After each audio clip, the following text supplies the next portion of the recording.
Hey everyone, Nick from Mossy Creek with this week's fly fishing forecast. Today is Monday, September 30th.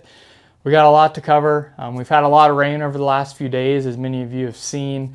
I just want to take a second and say that I know that there are a lot of people in the industry and just folks in general right now in Southwest Virginia, North Carolina, on down to Florida that are dealing with much bigger things than figuring out where to fish after this hurricane. So I just want to say we're aware of that. We are doing our best to kind of sift through some of the best ways to help those people out, whether it's financially or time or getting down there and helping them sort things out. As we talk with other people in the industry and figure out some of those best routes, we're going to do our best to share that with you.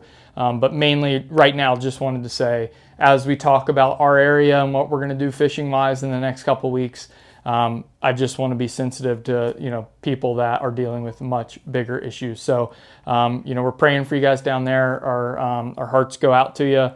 We'll do whatever we can to help kind of get people back on their feet because it's a big deal down there, and a lot of people are dealing with bigger issues this morning and as they go on from here. So that being said, we've been really fortunate here in the valley that most of our flooding has been isolated to our rivers. We've got really high swollen rivers, but for the most part, in a lot of these areas, it's stayed, within those banks.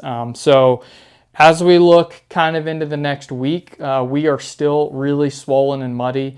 We got additional rain last night compared to like what Brian talked about in his kind of second forecast last week, and possibly a little bit more rain tonight and going into tomorrow. So keep an eye on more rainfall coming in case we see more, but a lot of our bigger streams and gauges and stuff are still rising from last night.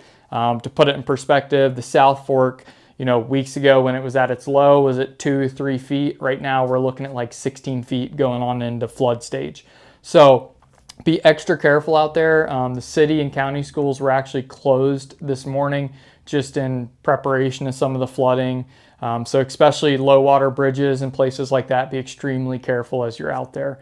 As far as fishing goes, our biggest rivers, the South Fork, the North Fork, North River, those places are still going to be offline for quite a while, probably 10 to 14 days before they start to come down into normal levels, very well into flood stage right now. Our spring creeks are high and muddy this morning, but are going to be, kind of our only options here for the next few days. Mountain streams, hopefully by the weekend, some of them should start to come back within their banks a little bit, but they're pretty high and swelled too. So honestly, here locally, Mossy Creek's one of the very few fishable places right now. It's high and muddy, so it's not ideal conditions with the water clarity, but because of the nature of that creek, it's not something that you're like in danger. You can't wade it anyway. It's within its banks. It's a good place to go if you just want fishable water. Now, like I said, it's still kind of high and muddy.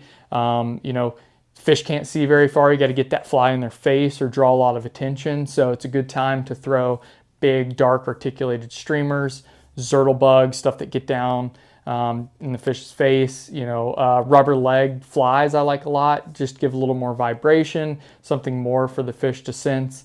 Really going out and covering water with big streamers is going to be the name of the game until that starts to fall a little bit.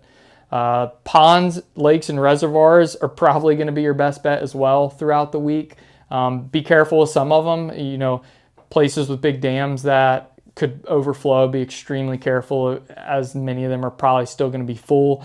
But farm ponds, some lakes around town here, are probably going to be your best option until we start to see some of this water recede. So go out there, get your fix with some bluegill, stock trout, bass, whatever it is.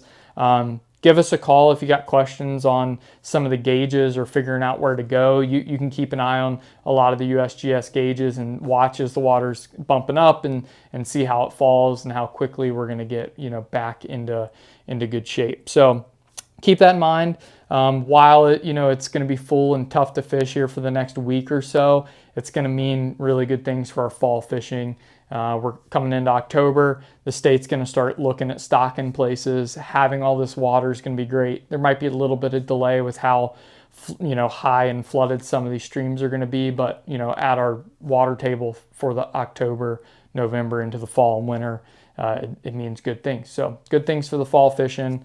As I said earlier, we are aware that a lot of people have more to deal with than just where to go fish right now. So like I said, we will try and provide info and places and ways to help as best that we can.